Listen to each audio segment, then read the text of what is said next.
Leto v televíkende tradične patrí aj dlhším hrebeňovkám alebo turistickým prechodom. Ostatne, ak ste sa aj vy niekedy vydali na pár dní mimo civilizáciu, zrejme súhlasíte, že na dušu to má nesmierne blahodárne účinky. Dúfame, že to bude platiť aj sprostredkovane, aj v prípade vás, televíznych divákov.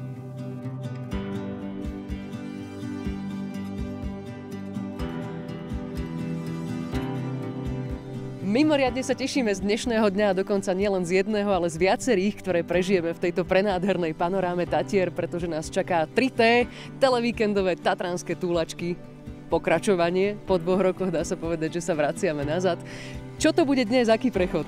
Tak dnes začíname náš prechod Tatrami a začíname na Kasprovom vrchu v nadmorskej výške 1987 metrov. Sme práve v Suchom Sedle.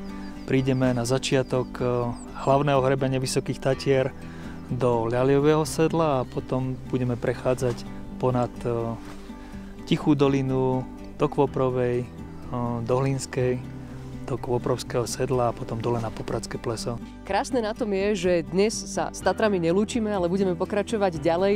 Môžeme zatiaľ prezradiť aspoň to, kde budeme tento dlhší prechod končiť, možno nejaké najzaujímavejšie miesta, ktoré počas neho navštívime. Pevne verím, že budeme končiť na Bareních rohoch a počas tejto našej trasy prejdeme niekoľko vrcholov alebo dolín, ktoré nie sú turisticky značené. Budeme sa pohybovať v neznačenom teréne, to znamená, nebežný turista tam môže ísť, ale s horským vodcom, s horským sprievodcom môže. Napríklad také zaujímavé miesto bude napríklad Končista. Verím tomu, že to celé bude pekné a zaujímavé pre každého.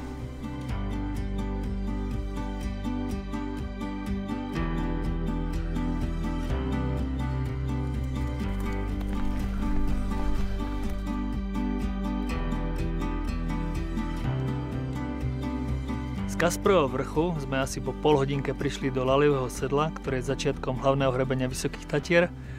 Najbližší vrchol od nás v podstate po hlavnom hrebení je Svinica. Z Kasperovho vrchu až sem sme šli po štátnej hranici medzi Poľskom a Slovenskom a teraz už odbočíme na slovenskú stranu Vysokých Tatier, pôjdeme popod Svinicu a Valentkovú do sedla Závory. Odtiaľ turisti majú možnosť dostať sa bežne na Svinicu, kde je značkovaný turistický chodník, trvá to asi 1,5 hodiny odtiaľ, ale respektíve dole do Gašenicovej doliny na poľskú stranu, ku chate Murovenec, alebo sa môžu vrátiť po Červených vrchoch smerom k západným Tatram. Za nami je vidno celý krásny masív západných Tatier a Červených vrchov, vidno Liptovské múry, Liptovské kopy a ešte samozrejme aj najvyšší vrchol západných Tatier Bystru. Budeme pokračovať z tohto miesta už mimo značený chodník, takže bežní turisti sa sami odtiaľ nemôžu vybrať. V minulosti tu chodník turistický bol, ale v čase normalizácie, keď boli tie hranice trošičku komplikované prechádzať, tak veľa chodníkov bolo zrušených a dodnes teda nie sú sprístupnené, hlavne tie prechody zo slovenskej na poľskú stranu a späť. Hej, vôbec nie kvôli bezpečnosti a kvôli iným veciam, ktoré ťažko nejak vysvetliť.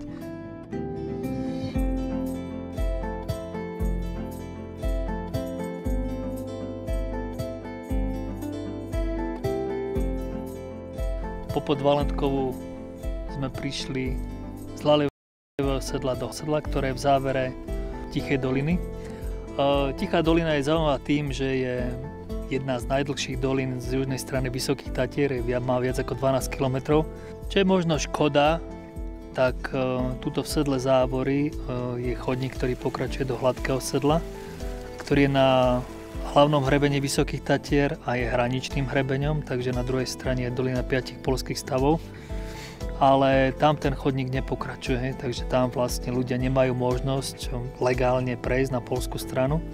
Takisto ako budeme schádzať dole do Kobylej dolinky, budeme vidieť Temnosprečiansku dolinu, odkiaľ zase bol kedysi v minulosti chodník do Chaluvínskeho vrát. A odtiaľ zase je chodník na poľskú stranu, ale tiež sa tam nedá dostať zo slovenskej strany. Tento fakt je tu vlastne tiež pozostatok zo socializmu a urobilo sa to kvôli tomu, aby ľudia neprechádzali zo Slovenska do Poľska a späť.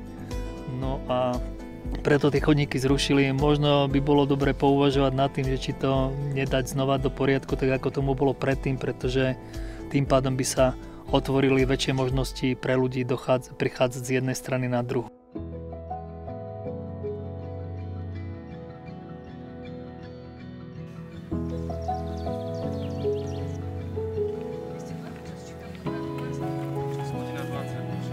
Sedlo Závor je tradičný prechod medzi Tichou a Kôprovou dolinou, ktorý sme už svojho času v televíkende absolvovali aj za pomoci bicyklov a takto sme mohli prepojiť tieto dve krásne doliny. Ale dnes teda bez bicyklov, to znamená ešte nás aj Kôprovou dolinou bude čakať nejaký ten záver prejsť a potom odbočka? No jasne, takže odtiaľ sa dostaneme, trošičku zídeme ešte nižšie, nejakých 50 výškových metrov do záveru teda Kôprovej doliny a odtiaľ začína Hlínska dolina. Ešte to bude náročné, pretože približne asi 700 metrov výškových musíme vyšlapať a potom už len z kopca dole. Máme radi, keď s tými ťažkými batohmi na prechod Tatier nasleduje to najväčšie stúpanie popoludní, ale myslím, že v tomto peknom a priaznivom počasí to zvládneme.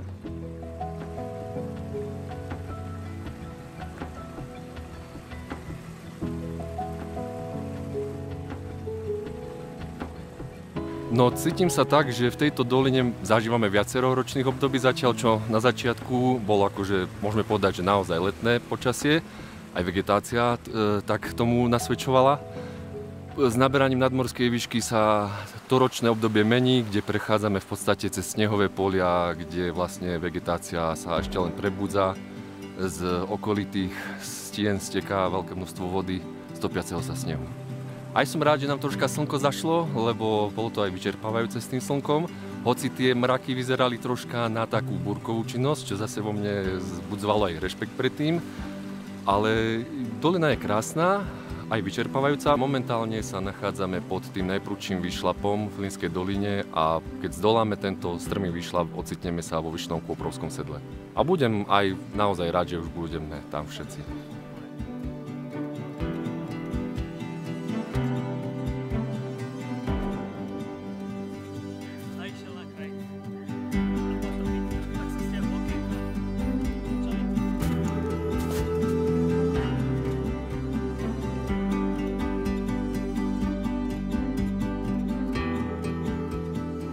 Hlínska bola vynikajúca, Hlínska dolina. Dlhá, náročná, ale krásna zase. Jarne je na tých Tatrách krásna v tom, že prechádzate rôznymi vegetačnými stupňami. Tie typické jarné kvietky akurát kvitnú a to je na tých Tatrách krásne. Nedávno začala letná turistická sezóna, takže ešte stále teda sú v tých žlaboch množstva snehu. My sme vybavení na tú turistiku tak, ako Horská záchranná služba odporúča, takže máme reťazkové mačky, čakan, v prípade potreby to vieme použiť. Práve sme sa dostali do Vyšného Kôprovského sedla, čo bolo dosť náročné, ale určite to stojí za to. Sme tu sami, čo tiež má niečo do seba a tie výhľady sú úžasné. Takže rovno za mnou pod nami je najväčšie tatranské pleso na slovenskej strane, Veľké Hincové pleso, aj najhlbšie. A nad ním Mengusovské štíty, všetky tri v plnej kráse. Okrem toho vidno rysy, vysokú končistu a už nás čaká iba zostup dole ku Popradskému plesu.